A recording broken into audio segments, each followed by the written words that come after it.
Olá, pessoal, boa tarde. Sejam bem-vindos ao primeiro Neotalks de 2026. Para quem não conhece ou para quem está chegando agora, o Neotalks é uma série de eventos online, promovido aqui pela NeoAssist, em que a gente tenta trazer o CX para o centro do debate aí dos principais negócios de diferentes empresas, diferentes tamanhos e diferentes segmentos aí do Brasil. Decisões de liderança que impactam marca, reputação e resultados de negócio. Esse é o tema que a gente quer trazer aqui para o debate e a gente vai falar aqui com dois C-levels. Vou fazer algumas perguntas bem capciosas aqui que eu já separei e espero que vocês mandem também para esses dois C-levels responderem aqui para a gente. E tem três coisas que eu gostaria muito que a gente respondesse no final desse debate, né? Que a gente saísse daqui com essas respostas, ou pelo menos, né, com um indicativo aí desses questionamentos. O primeiro é: CX é custo ou é ativo estratégico? O segundo é como o CX impacta no ROI das empresas. Eu sei que muita gente que está aqui tem esse desafio de comprovar ROI de CX, então eu acho que esse tópico aqui dá bastante pano para manga. E por fim, o que que acontece quando a liderança ela erra nessa decisão? E a gente vai falar também um pouco sobre erros, não só de acertos, porque a gente acredita que dá para aprender bastante aí com os erros, né, que outras pessoas mais experientes já cometeram. Eu não quero ficar aqui falando sozinha, então eu gostaria de convidar aqui primeiro, o primeiro convidado aqui do Speaker, o Oswaldo Garcia, que é o CEO da Neo Assist, e eu vou deixar ele se apresentar. Vou passar a tela aqui, o compartilhamento para você, Oswaldo. Obrigada pelo seu tempo, antes de mais nada, pela conversa. E também estou deixando aqui na tela o link do seu LinkedIn para quem quiser se conectar com você e continuar a conversa aí depois, se quiser marcar um café, já estou abrindo a sua agenda aí e oferecendo para quem quiser continuar o papo. Perfeito, obrigado bastante, Cabo. Obrigado a todo mundo aí por tirar um pedacinho da tarde, parar um pouquinho o trabalho, o final das férias, para a gente falar um pouquinho de como que a gente consegue transformar clientes em ativos estratégicos de cada uma das companhias, né? Bom, falando rapidinho, minha história começou lá atrás, em engenharia. Sou engenheiro mecânico formado pela Universidade de Brasília. Trabalhei durante 6, quase 7 anos em operações as mais complexas que vocês possam imaginar, fabricando cerveja, extraindo petróleo na Petrobras. Depois fiz uma especialização, um mestrado em negócios em Harvard, nos Estados Unidos. E desde então eu fui transicionando minha carreira. Passei por fundos de fundo de investimento, por empresas de tecnologia e cheguei na Anel para resolver um problema que é meu como consumidor. Como que eu consigo me relacionar melhor com cada uma das empresas que fazem parte da minha vida no dia a dia. E a Anel Assist vem há 17 anos construindo tecnologia para ajudar empresas a se relacionarem com cada um dos consumidores através de conversas personalizadas. Em 2021, a companhia foi adquirida pela Orca Capital e desde então a gente vem passando por um processo de aceleração muito forte do ponto de vista de estratégias de go-to-market e de construção do produto para cobrir toda a jornada conversacional de uma empresa com os consumidores. Uma solução completa que une todos os canais de conversação, une conversas ativas e receptivas, com dados, com inteligência artificial, com venda conversacional e, obviamente, com sentimentos e voz dos clientes ao final de cada uma dessas conversas. E a gente vem impactando aí centenas de grandes marcas brasileiras e internacionais que atuam no nosso mercado. Depois a gente pode falar um pouquinho mais de NeoAssist, mas eu queria setar o começo da nossa Oswaldo, conversa. perdão, antes de você começar, eu só queria pedir uma coisa. Quem já foi em algum evento nosso, já assistiu, já acompanhou, sabe que a gente gosta bastante de, ao longo do evento, ir interagindo, né, com as pessoas e a gente ouvindo ali em tempo real o que está acontecendo. Então, ao longo aqui do nosso papo, a gente vai colocar algumas enquetes aqui na tela, bem rápidas, coisas muito simples, para a gente entender como é que está a situação de cada um. E eu queria colocar aqui a primeira, antes de você começar o papo mesmo, e desculpa ter te interrompido nesse momento, mas queria essa antes de qualquer coisa, antes de algum spoiler aí da sua fala. Então, vou pedir para o time colocar aqui, é a primeira enquete. O que que mais trava a evolução de CX aí na prática na empresa de vocês? E a gente vai mostrar os resultados, tá? Então vai ser legal aqui ao longo da conversa, a gente vai sentindo o perfil de quem tá aqui e das dores. Então, isso é bem legal aqui da nossa dinâmica, tá bom? Obrigada. Posso puxar aqui então, Kai, enquanto a gente vai pegando o resultado da enquete? Vai lá. Boa. Então, para a gente falar, né, trazendo o pano de fundo de toda essa conversa, tem vários estudos, e a gente trouxe um bem recente aí de 2024, da Watermark Consulting, que compara o retorno financeiro, medido pela valorização das ações das empresas que são líderes em Customer Experience, essa coluna verde, com o benchmark do mercado, ou seja, a média de todas as empresas, que é a coluna em azul, com aquelas que estão para trás, ou que são os retardatários no investimento em Customer Experience, né? E a diferença de retorno do capital dos investidores é gritante, tá? E, obviamente, isso acontece por razões que todos nós que estamos no ecossistema de Customer Experience entendemos muito bem na prática. Investir em experiência aumenta o LTV, reduz o CAC, aumenta recomendações, mas isso no longo prazo se traduz em valorização das ações, crescimento da empresa, que é o que esse gráfico traz para a gente. Mas sabendo disso, putz, por que então a gente ainda continua tendo discussões sobre como transformar o cliente em ativo estratégico ou até como provar ROI para a liderança sênior, né? E a gente vai trazer aqui alguns casos para debater em cima deles e setar o pano de fundo da nossa discussão de empresas que tomaram decisões relacionadas aos clientes e que tiveram impactos substanciais nos seus negócios. O primeiro caso que a gente vai trazer aqui é da American Airlines, né? American Airlines, uma das maiores operadoras de voo do mundo, a maior nos Estados Unidos. Ela trabalhava tanto com vendas diretas de passagens, quanto com vendas através de parceiros, agências de turismo. Teve uma mudança na direção comercial que decidiu fechar ou reduzir os canais de comunicação com as agências de turismo e reduzir o time de vendas que trabalhavam atendendo diretamente essas agências de turismo numa estratégia de tentar digitalizar as vendas de passagens aéreas. O que aconteceu no fim do dia teve um setback bastante forte. As agências de turismo pararam de comprar ou de indicar a American Airlines porque elas sentiram que elas estavam sendo desprestigiadas ou não estavam tendo seus canais de comunicação da agência para a American Airlines atendidos. No fim do dia, as ações da American Airlines caíram porque o resultado de vendas caiu e isso culminou, obviamente, com uma queda de um dos principais executivos da American Airlines. Tudo isso por conta de uma decisão que a gente pode simplificar ao fechamento de um canal de comunicação entre a American Airlines e os clientes, que naquele caso eram as agências de turismo. Eu acho que vários de nós aqui já passou situações em que o suporte tem um canal fechado porque os clientes estão falando demais por ali. Ou a empresa discute entre deixar o canal A ou B fechado para os clientes. E aqui a gente traz um caso claro de uma decisão estratégica de se reduzir a comunicação com o cliente e que teve um impacto direto no resultado da American Airlines e, obviamente, no resultado de valorização da ação. Cá, o primeiro resultado já apareceu aí. Já apareceu na tela, o time de marketing me confirma se todo mundo conseguiu ver também aí os resultados, mas o que ganhou aqui com 32%, não vou dizer que foi disparado, tá? As respostas estão bem equilibradas, foi resistência cultural, algo que a gente vê bastante aí, seguido de dependência de TI, prioridade da liderança e depois orçamento e falta clareza de ROI ali fica no mesmo patamar. Não está muito distante, tá? A porcentagem aí das respostas, exceto aí talvez a resistência cultural, que está com 32%, e o segundo aí vai para 21%.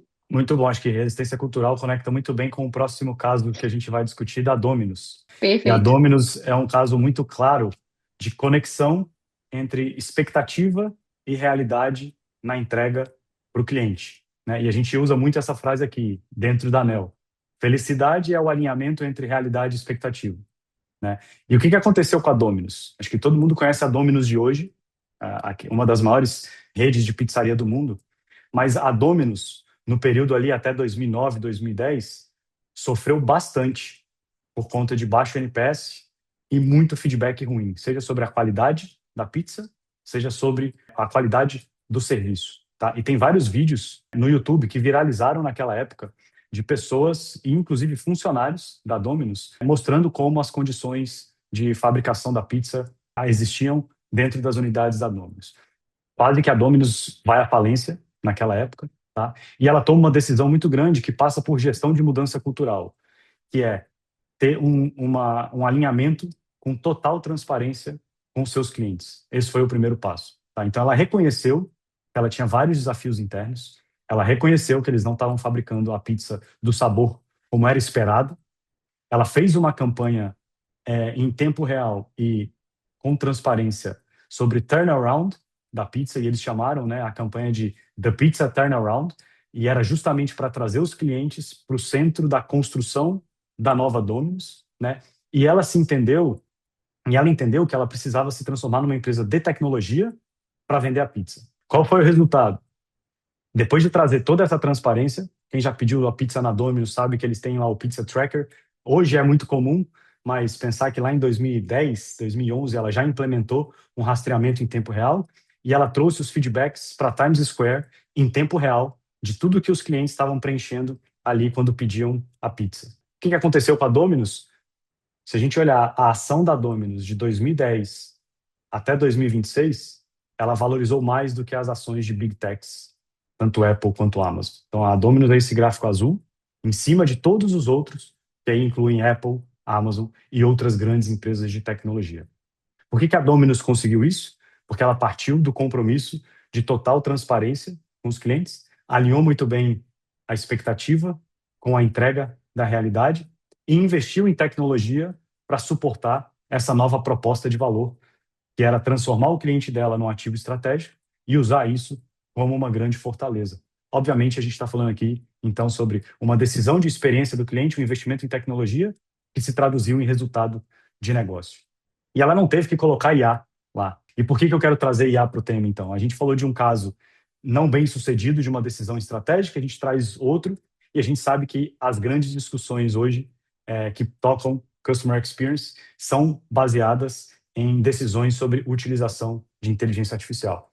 Mas ela sozinha não vai resolver nenhum dos problemas que a gente acabou de discutir aqui, né? Inclusive, eu fiz questão aqui de trazer uma simulação simples, simplesmente para a gente provar o ponto de que a IA sozinha não resolve. Se você jogar o mesmo prompt em duas plataformas de IA, vocês vão ter resultados diferentes, né? Aqui a gente fez uma brincadeira usando tanto o Gemini quanto o GPT. Ambos estão direcionalmente corretos, mas a gente vê que o output aqui é completamente diferente. Um traz uma imagem muito mais tecnológica, o outro uma imagem muito mais amigável, alguns com erros de palavras, outros com alguns trocadilhos. Qual é o ponto? A IA sozinha não vai resolver nenhuma daquelas outras situações relacionadas à experiência do cliente, e a decisão de colocar o cliente como ativo estratégico passa muito antes de se decidir sobre a utilização de tecnologia e qual a tecnologia que vai suportar esse processo.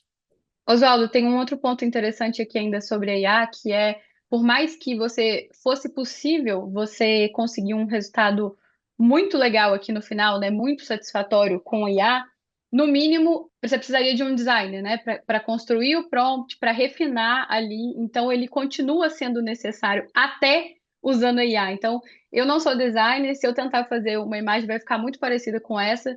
Se você pegar um design e pedir para ele fazer a mesma coisa, provavelmente com a mesma AI vai ter um resultado totalmente diferente, porque ele tem um tipo de conhecimento sobre o que está sendo esperado ali no final, né? Que é a arte que eu não tenho, e isso vale para outras profissões e outras áreas. Perfeito, cara. Acho que o passo anterior é realmente colocar o cliente como ativo estratégico, alinhar a proposta de valor, alinhar expectativas, entender quem e como vai utilizar a tecnologia e aí sim transformar a experiência do cliente num ativo estratégico realmente para cada uma das companhias.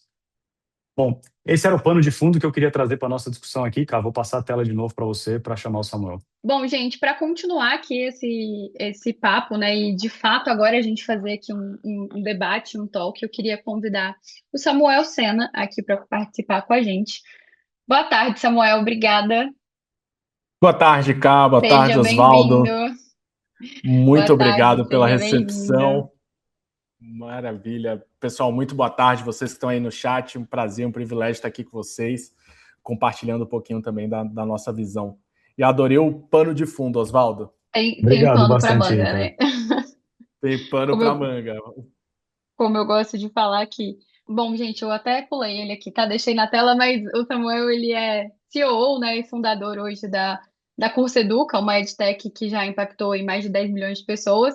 Então, se apresenta, por favor, se você quiser falar um pouquinho também, Samuel, sobre o que você faz. E aí eu vou trazer algumas perguntas aqui para vocês. Maravilha, obrigado, Cá. Pessoal, eu sou o Samuel Sena, eu trabalho com tecnologia há mais de 15 anos, eu sou natural de Recife, mas moro em São Paulo já há bastante tempo. Eu tive a oportunidade de trabalhar com projetos de missão crítica, como empresas de infraestrutura, telecomunicações, TV, telefone, internet. Eu trabalhei na Claro, na NET, tive a oportunidade depois de trabalhar com cibersegurança, me especializei na área e também produtos de missão crítica, produtos onde a gente tinha um fator tecnológico que era super robusto, super importante, mas que tinha os seus desafios no dia a dia, então a gente precisava pensar muito na jornada e na experiência do usuário. Produtos que são muito técnicos, eles tendem a ter um fator de complexidade, a experiência do usuário muitas vezes é prejudicada por isso, por uma questão de produto. Então, acredito que tenho muito para agregar aqui para vocês nesse nosso bate-papo. E no Curso Educa, o nosso objetivo é entregar uma solução completa para creators, criadores de conteúdos, infoprodutores e empresas que querem utilizar a educação como um ativo estratégico também. A gente vem impactando ao longo dos últimos 5 anos mais de 10 milhões de pessoas que já passaram, fizeram um curso, fizeram uma mentoria, uma jornada de aprendizado conosco. Maravilha, seja bem-vindo. Quem quiser deixar aí perguntas também para o Samuel, pode mandar aqui no chat, tá? Bom, eu vou pedir a segunda enquete, para subir a segunda enquete aqui, por favor, na tela, que ela tá totalmente conectada aí com a pergunta que eu vou fazer para vocês, dependendo do resultado, tá? A pergunta é para cada um, né? A empresa que vocês trabalham hoje, que vocês, enfim, gerenciam, consegue conectar CX a impacto financeiro de forma clara? E aí a gente tem uma régua aqui das opções de resposta. Bom, quantas pessoas estão respondendo? Vou, né, enfim, eu já vou introduzir a pergunta aqui para você, Samuel, porque eu já sei, já tenho um spoiler dessa pergunta, porque a gente já rodou algumas pesquisas sobre isso, e normalmente a maioria das pessoas, não, a resposta é não, tá? Dos líderes de CX ainda não conseguem fazer essa conexão e acabam tendo uma perda ali de orçamento, de visibilidade. A gente escuta às vezes a queixa sobre a nossa área é a primeira a ter corte de custo, né? O CX é o primeiro a ter corte de custo, enfim. Mas isso tudo vem de uma falta de clareza de resultado de negócio, né? O que que você acha sobre isso? O que que você tem visto? Ah, já temos o resultado. 42% respondeu parcialmente, o que é um avanço, é positivo, né? Já não é o completamente não, mas 39%, né, ainda não, né? E temos aí 12% sim, claramente, que a gente quer muito ouvir aqui, e 6% de não é uma preocupação hoje. Então, eu queria que vocês comentassem aí o resultado dessa enquete, o que vocês têm visto no mercado aí com a experiência de vocês. Maravilha, Cá. Eu acredito que olhar para CX como custo é um baita de um erro. Uma vez que você se distancia da relação com o teu cliente que está trazendo receita para dentro de casa, você se desconecta completamente da proposta de valor da empresa, a dor que você quer solucionar. Olhar para CX como custo é um baita de um desafio. E quando o líder ele olha muitas vezes para indicadores que são mais frios, ele olha para tempo de atendimento, para volume de ticket, e não conecta isso com o negócio, também é um desafio, é um problema na nossa visão. Porque no nosso mercado, especialmente, os creators e as empresas, eles usam a educação como um canal de aquisição, ou muitas vezes eles vendem os produtos deles através da nossa ferramenta. A entrega do modelo de negócio deles passa pela gente. Então, se a gente se desconecta, se distancia do nosso cliente final, a experiência dele não vai ser legal. Isso tem um impacto direto na receita, tem um impacto direto no negócio, porque um cliente que ele não está satisfeito, porque ele está tendo algum problema, alguma dificuldade com a gente, e a gente dificulta essa jornada, por qualquer motivo que seja, ele não vai indicar, ele não vai renovar, o efeito é super negativo. Então, acho que é uma bola fora pensar como custo e não olhar como um ativo estratégico na jornada. Sim, Oswaldo, até tem um comentário aqui do Adriano Cabral, que é o desafio é traduzir iniciativas e indicadores em ROI. Isso aproxima CX da linguagem do board. Acho que você pode comentar, né, sobre isso. A gente fala bastante sobre essa capacidade, né, de conectar o que está acontecendo no dia a dia com o board, né, seja os investidores, seja aí um conselho, enfim. Queria que você falasse um pouquinho sobre isso, porque eu acho que esse comentário aqui da Adriana foi bem pertinente. É muito bom, cara. Eu acho que o NPS trouxe várias coisas positivas, mas uma negativa, a visão de que experiência é o NPS. E eu acho que isso é o que tem dificultado muito das discussões sobre ROI. Quando a gente olha para a aquisição de um cliente, marketing e vendas fizeram um excelente trabalho, que é transformar isso numa sigla CAC sobre LTV, que todo board sabe. Mesmo que Mas existam isso N levou discussões tempo, sobre né? como calcular. Levou tempo, exatamente. Eu acho que a gente ainda não conseguiu traduzir claramente o pós e a continuidade do LTV, tá? E o investimento sobre a LTV. Então, na prática, a nossa visão é de que muito do que se é feito em experiência do cliente é o que contribui para a parte da divisão do CAC sobre a LTV, que é o LTV, né? E o que a gente precisa mostrar para o board, para a liderança, para a C-level, é justamente qual que é o retorno que se tem expandindo o LTV, ou seja, o cliente fica mais tempo com a gente ou ele compra mais à medida em que a gente investe na experiência. E trazer essa mesma lógica de CAC sobre LTV, mas olhando para um horizonte de tempo pós-aquisição do cliente. Tá? Então, essa é a nossa recomendação e tirar um pouquinho o peso do NPS da discussão, porque ele drenou todo o foco, mas acabou dificultando a conversa sobre ROI. Não estou dizendo que NPS não tem que ser olhado, tá? Mas a gente precisa trazer outra lente para conseguir chegar no cálculo de ROI sobre a experiência do cliente. É legal que você tocou no NPS, né? Que é um assunto bem sensível e bem polêmico, né? Ainda bem que você terminou falando que não é, você não disse para não fazer, né? Isso pode gerar bastante. A gente pode fazer um talk aqui só sobre NPS, né? Que eu acho que dá para falar bastante coisa. Mas eu queria que você falasse um pouco sobre, pensando ali na operação, né? No dia a dia. Acho que você pode trazer um pouco também, Samuel, de como vocês estão fazendo isso e Oswaldo, da sua visão. Como que vocês separam o que que é. Vou traduzir de uma forma e depois vou explicar de outra, tá? O CX do CS, tá? Na prática, o que eu quero falar para vocês é sobre isso. Tem coisa que tá ali no dia a dia direto, precisa ser resolvido rápido, e tem coisa que é manutenção, relacionamento, longo prazo, antecipação, né? Como que eu ajudo o meu cliente a extrair máximo valor ali, algo mais ativo, e tem o CX ali, que é algo, muitas vezes, pensando na experiência, sim, né, antecipadamente, mas também tem o atendimento dentro, que é muito reativo, né? É resolver o problema, é o cliente que já está insatisfeito muitas vezes, é o reclame aqui, enfim. Queria que vocês falassem um pouquinho dessa separação, que talvez no fim não seja uma separação, né? Eles estejam bem ali entrelaçados, mas eles ainda são áreas diferentes hoje, com desafios diferentes, e às vezes na hora de levar isso justamente ali para um board, existe mais dificuldade ainda. Boa. Então, gente, eu acredito que esse é um tema que é super sensível, mas que a gente tem muitos aprendizados que a gente pode compartilhar com vocês. O suporte, o CX, muitas vezes ele vai sim ser mais reativo, mas ainda assim a gente consegue trabalhar uma camada de inteligência para acolher aquele nosso cliente, entender a dor, direcionar, trazer no próprio discurso, nas próprias mensagens ou na ligação, trazer o famoso sorriso na voz e trazer a prioridade, a tempestividade, porque isso mostra que a gente entende o quanto aquilo está impactando o negócio do nosso cliente. Sem Já em dúvida. paralelo, o CS ele vai estar olhando numa visão macro, como que aquele nosso cliente extrai o máximo de valor do nosso produto. Tem um modelo que eu gosto muito de seguir, que é o modelo do Winning by Design, é um modelo que fala sobre arquitetura de receita, e depois eu compartilho aqui com vocês no chat o link do site deles, e tem vários guias, vários blueprints prontos falando sobre como é essa jornada, como é a jornada desde o awareness lá no marketing até uma expansão de contrato. E um dos pontos que é um ponto crítico de sucesso é o impacto, e o impacto recorrente. Uma vez que aquele usuário está utilizando o nosso produto, o nosso serviço, ele está sendo impactado pela gente, ele está percebendo de fato o valor pelo que ele está pagando, esse é o papel do time de CS aqui no Curso Educa, especificamente.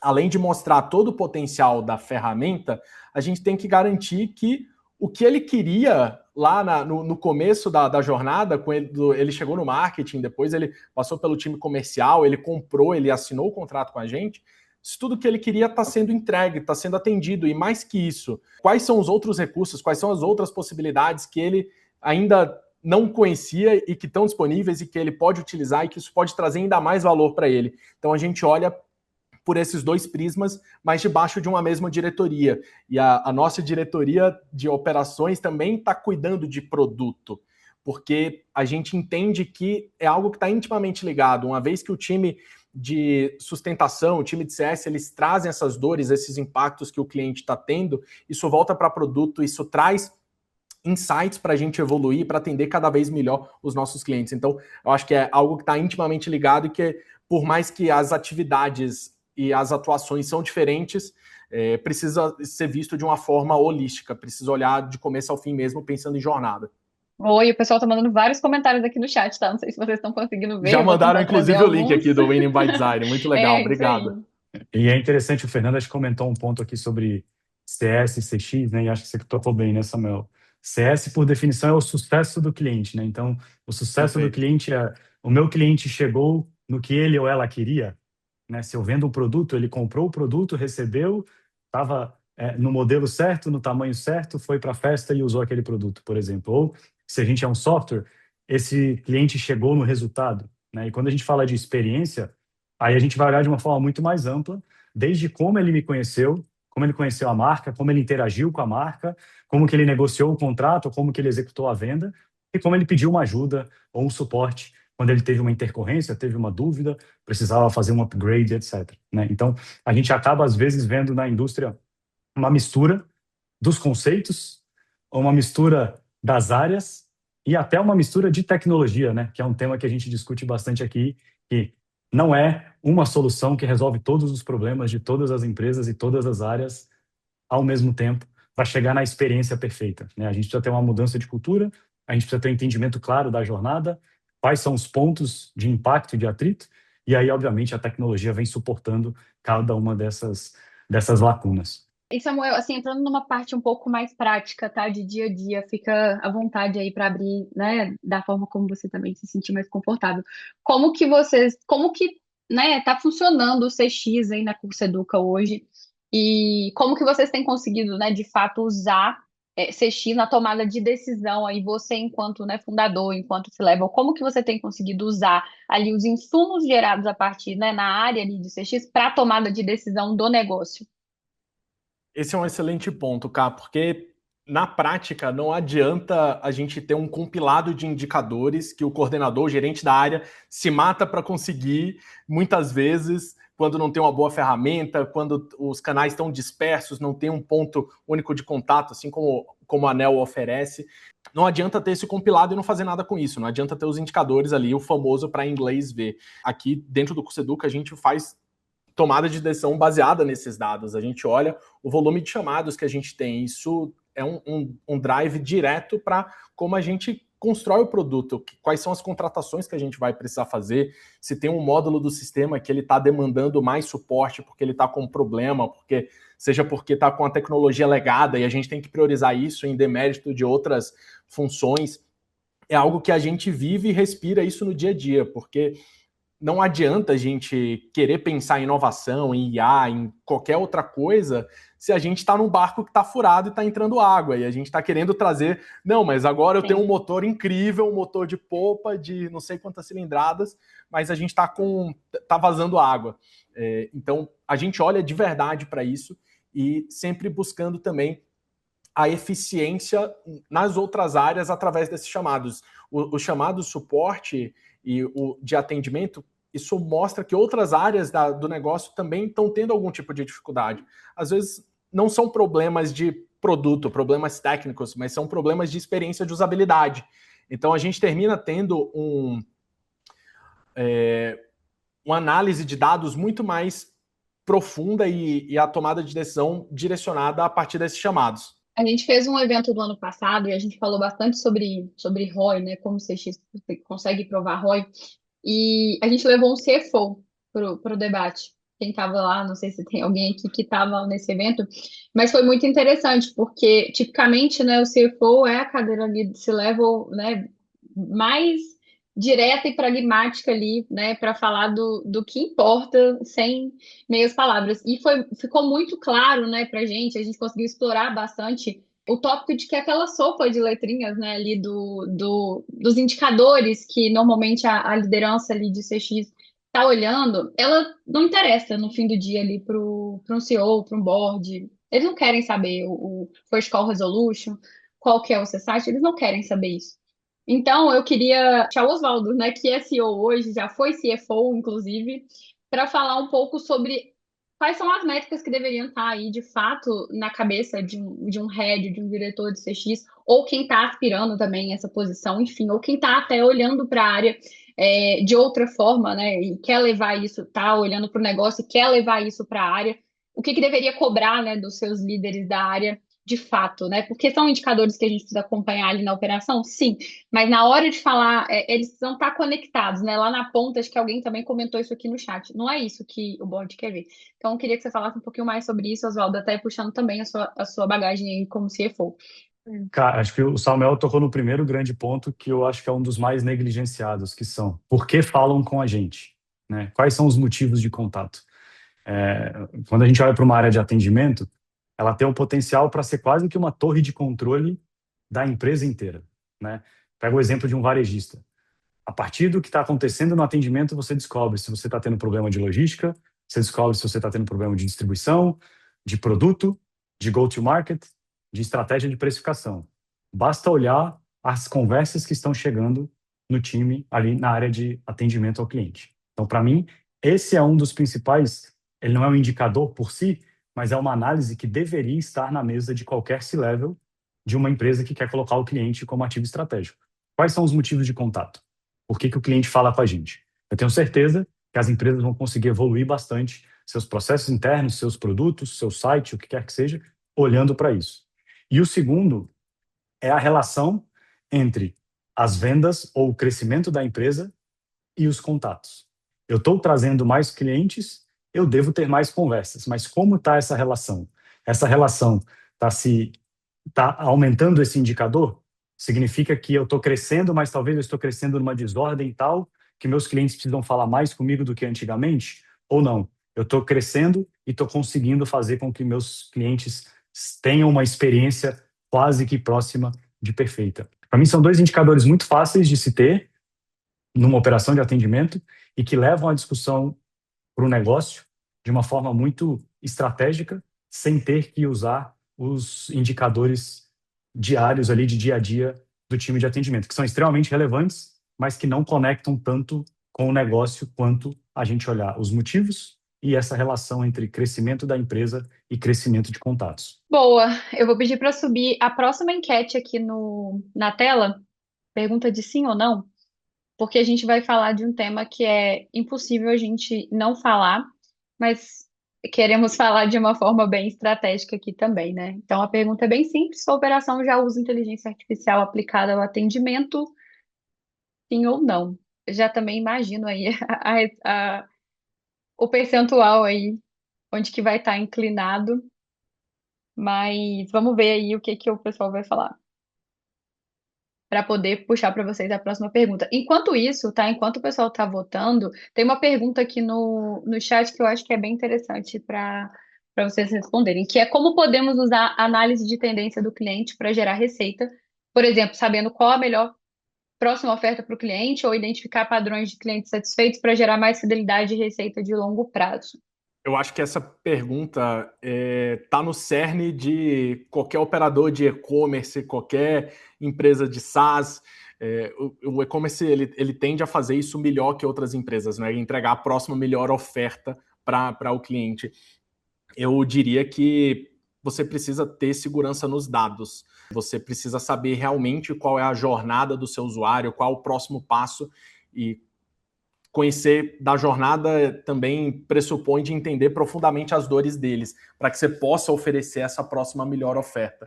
Usar a análise de tendência, como a gente faz isso aqui dentro do Cuceduca.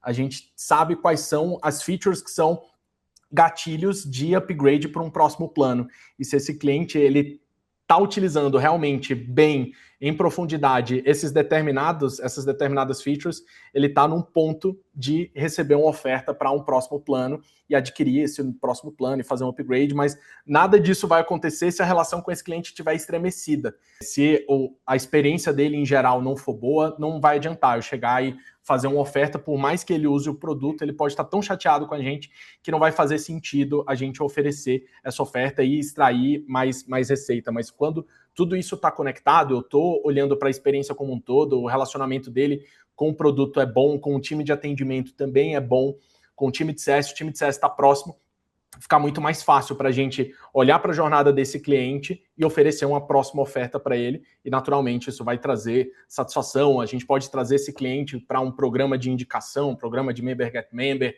para não só fidelizá-lo, mas trazer mais receita ao longo do prazo. Só complementar, porque eu acho que a última frase do Samuel falou sobre olhar para a trajetória desse cliente, né? E eu acho que é uma coisa que o B2B faz muito bem, porém o B2C clusterizou. E eu acho que esse é o problema, esse é o desafio que tem que ser vencido agora, né? Quando a gente clusteriza grupos, a gente acaba direcionando ofertas que não são ótimas, né? E aí vou dar um exemplo pessoal. Eu comprei um videogame que era para dar para o meu filho. Todo ano no meu aniversário, eu recebo um cupom de desconto da empresa que me vendeu o videogame. Não era para mim, eu não jogo videogame, é para o meu filho. Com certeza essa campanha está destruindo o ROI do time de marketing deles, porque eles estão tentando vender para mim o produto certo por um motivo errado, né? Porque eu fui clusterizado em quem comprou videogames. Então, eu acho que o grande ponto aqui de olhar a tendência é a gente dar um passo para trás e trazer a hiperpersonalização o máximo possível. E aí, obviamente, isso exige investimento em dados, infraestrutura, segurança de informação e etc. Mas para que aí a gente consiga olhar a tendência de cada consumidor individualmente e aí sim conseguir chegar na melhor próxima oferta para cada um dos indivíduos. Acho que o B2B já faz isso muito bem, o B2C ainda está para trás pelos volumes de informação. É legal isso, porque a gente vê muito conteúdo sobre hiperpersonalização, mas ainda tem muita gente achando que isso é colocar Olá, Osvaldo no e-mail, né? Olá, Samuel. Isso não é hiperpersonalização, né? Isso dá para fazer já há 40 anos. Então, também dá para a gente fazer um Neo Talk só sobre isso, não vou me alongar aqui. Vou voltar ao resultado da enquete. Não sei se vocês conseguiram ver aqui na tela, fiquei até surpresa, mas foi 50%, 50%. Então, 50% sim, 50% não. Eu esperava até que a resposta fosse um pouquinho diferente, né? Pelo que eu tenho visto aí no mercado. Mas, enfim, né? Diante dessa resposta e também do que vocês estão vendo por aí, eu queria ouvir de vocês quais são os principais erros de lideranças aí diante do hype, né, de inteligência artificial na implementação. O que que vocês estão vendo ou o que vocês já fizeram também, se puderem compartilhar e tem de aprendizado, como erros, tá? Porque tá todo mundo, né, falando de inteligência artificial, mas eu acho que seria interessante a gente trazer aqui o que não fazer, né, ou o que já fizeram e não deu certo. Boa, começando por aqui. Cara, eu acho que um dos principais erros é achar que a inteligência artificial vai ser uma bala de prata, que vai resolver tudo da noite para o dia, que você vai desonerar time, você vai enxugar, buscar eficiência. Implementar IA olhando para cortar time, para ter uma eficiência ali de custo com o pessoal. Cara, eu acho que esse é o pior caminho, é o pior motivador para se começar. Um outro erro que eu vejo também de empresas que estão usando IA e que até foi um passo, foi um pré-requisito para a gente começar a usar IA aqui na empresa como um todo, foi ter uma boa base de documentação. Senão, se você não consegue treinar a sua inteligência artificial para ela responder bem sobre o seu produto, sobre o seu serviço, ela vai alucinar, ela vai falar coisas que não existem, ela vai inventar funções, ela vai inventar ofertas e descontos, e aí você tem um péssimo problema de experiência, porque esse cliente vai chegar lá no canal de atendimento e falar, eu quero comprar esse produto com desconto que eu recebi aqui, eu quero comprar um carro por R$10. Então, não é assim que funciona. Esse é um dos cases. Aconteceu com a GM, uma pessoa estava lá e hackeou, fez um agente de inteligência artificial do site de uma concessionária entender que poderia ter uma oferta super agressiva, e isso trouxe uma crise ali de confiança, uma crise ali na experiência. Então, foi um exemplo ruim, né? Isso, naturalmente, pode fazer com que caia o CSAT, o NPS, isso possa aumentar o churn também no médio prazo, e você termina queimando a largada com iniciativa como essa, porque as pessoas elas deixam de acreditar e confiar que aquela solução, aquela IA vai conseguir entender a dor dela e atender a dor dela e ser assertiva. Acho que esses são os principais erros de implementação de IA no dia a dia. Muito bom, Samuel. Você aprendeu isso aí na prática? Parte disso, sim. Você narrou exatamente. Muito bom, cara. Muito bom. Cara, eu só complementaria, um dos erros que a gente vê é achar que esse é um processo finito, que você vai implementar IA e dia 17 de julho a IA tem go live e você para, né? Isso é um processo contínuo e ele não acaba nunca, absolutamente. Então a gente chama isso de curadoria, né? Porque a IA tem que aprender, ela vai melhorando o seu entendimento sobre como ajudar, o negócio muda, então os motivos de contato do ano passado são diferentes desse, as empresas lançam novas verticais, novos produtos, adquirem novos clientes, então achar que isso é um processo finito é um dos erros comuns que a gente vê também, e tem que se entender que é uma jornada de implementação de IA, e que isso tem que passar pela mudança cultural, que é o que a gente falou ali lá no começo, porque você tem que estruturar bastante base de dados, você precisa ter várias integrações por APIs, isso envolve outras áreas que não só a área de experiência do cliente, de atendimento ao cliente, e isso precisa de uma mudança cultural para que possa ser um processo contínuo e de longo prazo nas empresas. Isso é bem interessante para a gente falar em outros momentos também, até para que a gente não crie, né, no próprio mercado, nas próprias lideranças de lideranças, uma cobrança de, e aí, né, terminou de implantar IA? Não, não vai terminar, né, talvez nunca, é contínuo. Então, isso é uma mudança bem grande, então a gente precisa falar bastante sobre esse tema. Tem uma pergunta aqui no chat também do Rodolfo C., mas antes de falar ela aqui, só vou avisar que hoje já está caminhando para o fim aqui, né? A gente já estamos falando aqui já há um tempinho, nem percebi aqui a hora passando, mas já, então, para respeitar o tempo de todo mundo aí, a gente vai terminar no horário. Então, se alguém tiver mais alguma pergunta, pode mandar aqui, a gente vai tentar responder, mas a gente já está caminhando para o fim, tá? A pergunta é o seguinte: teve uma correria, entre aspas, para usar IA nos últimos 2 ou 3 anos. O problema é que muita gente não soube desenvolver. O que precisa em termos de atendimento ao cliente para que a IA seja realmente resolutiva? Acho que o primeiro ponto é perguntar por quê, né? Por que a IA é a solução para aquele problema e ter certeza de que essa resposta está correta. Acho que o segundo, o Samuel tocou muito bem, que é se preparar internamente. Então, você precisa estruturar bases de conhecimento, tá, para treinar essa IA. Precisa dar acesso a essa IA aos seus sistemas internos, ERP, CRM, ferramenta de logística, ferramenta de billing, cobrança, o que quer que seja, para que aí ela possa realmente performar muitos dos trabalhos que a IA foi feita para performar. Se for para ela simplesmente substituir um chatbot de fluxo, ela vai melhorar um pouquinho a experiência do cliente, porque ao invés de seguir por um fluxo complexo, o consumidor ou a consumidora consegue falar diretamente com a IA, mas ela não vai ser resolutiva realmente. Tá? Então, acho que tem essas 3 camadas. O porquê, a preparação interna, entender que essa preparação interna envolve investimento de tempo, de mudança de cultura e financeiro. E aí, por último, entender que é o processo contínuo, né? Não é implantar IA.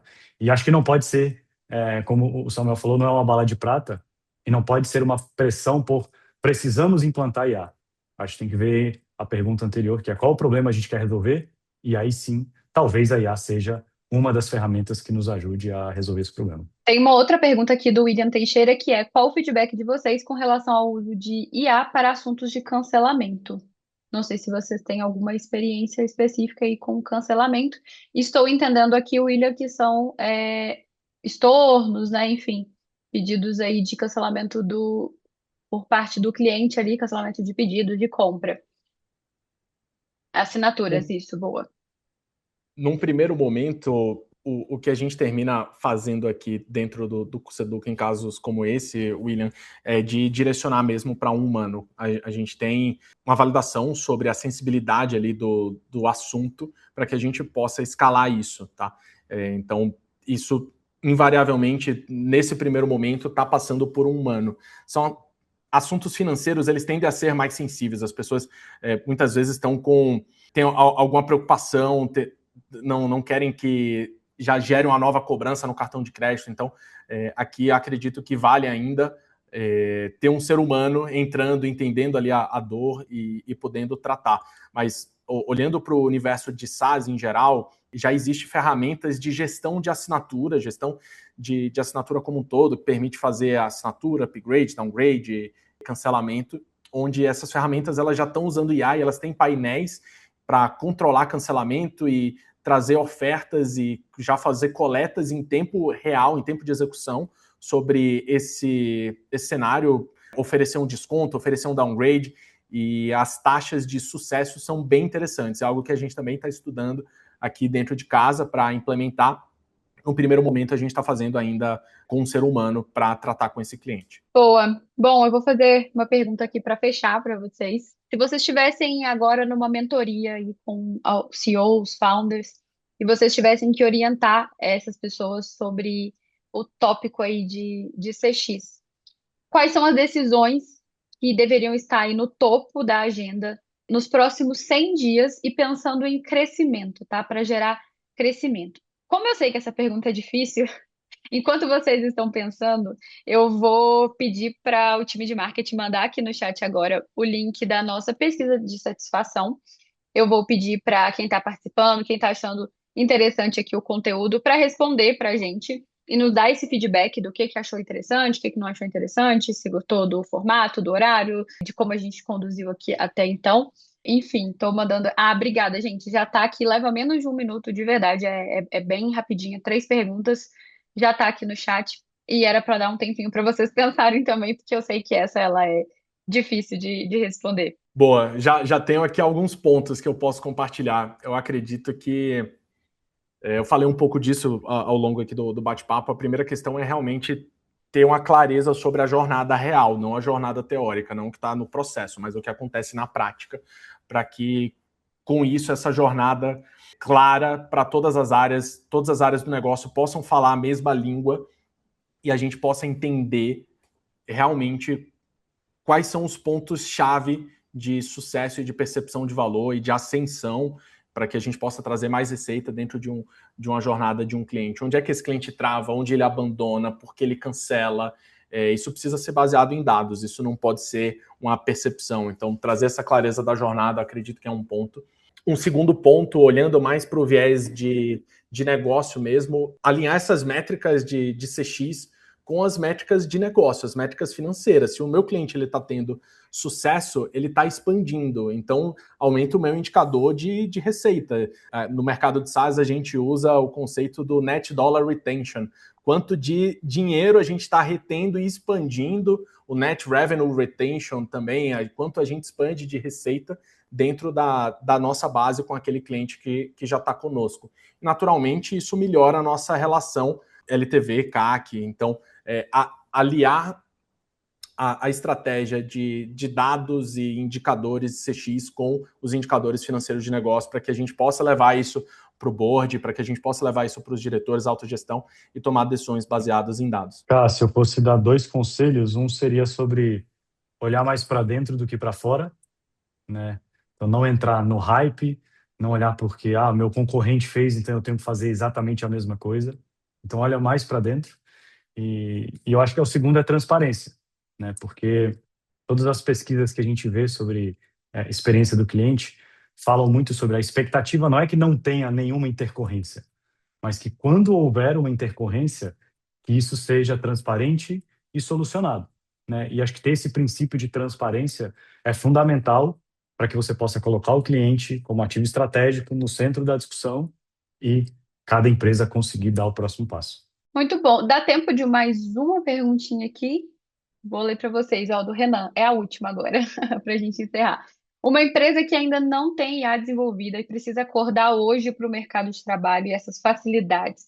Qual seria o primeiro passo e como abordar essa mudança dentro do segmento, já que é algo com assunto delicado na empresa? Eu vou compartilhar aqui, Renan, como a gente fez dentro do Curseduca. Foi de cima para baixo, foi da liderança para o time, para que isso fosse realmente um movimento cultural da empresa. As áreas já tinham iniciativas de inteligência artificial, mas que estavam esparsas, cada pessoa estava indo numa direção. Então, a gente tomou uma decisão como negócio, e um dos nossos pilares de cultura, olhando para a eficiência, foi de implementação de IA. Uma das iniciativas práticas que nós fizemos foi de criar um Shark Tank, um programa de seleção de projetos com inteligência artificial, para a gente pagar bônus mensal. A gente separou uma verba no ano e a gente está pagando bônus mensais, com um ranking, primeiro, segundo, terceiro lugar, com diferentes níveis de bônus, para iniciativas inovadoras usando inteligência artificial. Então, veio da camada estratégica, de cima para baixo, padronizando isso com o time, tendo critério de seleção, para que a gente premie realmente o que vai além do trabalho do dia a dia. Não é o que já é esperado, é um bônus para algo a mais que a pessoa criou aqui dentro do negócio. Então, esse já é uma cereja do bolo. Eu olharia desse formato, de envolver a liderança para desdobrar isso junto com o time, porque naturalmente vai ter resistência. A IA vai tirar o meu trabalho. Eu acredito que o discurso não deve ir para esse caminho, mas pelo contrário, usar a IA para trazer superpoderes para os seres humanos que estão trabalhando ali no dia a dia. Maravilha, obrigada. Bom, gente, de fato, agora a gente não tem mais tempo. Poderia ficar aqui com vocês falando ainda mais algumas horas, mas nosso tempo aqui realmente acabou. Obrigada de novo, Samuel. Obrigado, Oswaldo, pela presença, pelos insights. Eu espero que quem está ouvindo aqui também tenha gostado, tenha conseguido sair daqui com alguns insights, com alguns aprendizados. Como eu disse lá no início, a gente vai ter outros encontros desses ao longo do ano, alguns presenciais, inclusive. Sempre esses encontros, eles são fechados, tá? Eles são para a nossa lista ali de convidados. Então, acompanhe aí pelo e-mail, entre em contato com a gente também. Se quiser sugerir algum tema, algum speaker, fiquem à vontade. Se você já está aqui, provavelmente vai ser convidado para os próximos. Espero realmente que vocês tenham gostado. E obrigada, gente, pela participação aí de vocês, tá bom? Até mais. Um abraço. Tchau, obrigado. Obrigado, Samuel. Obrigado, Cá. Obrigado, pessoal. Oswaldo, Cá, muito obrigado, gente.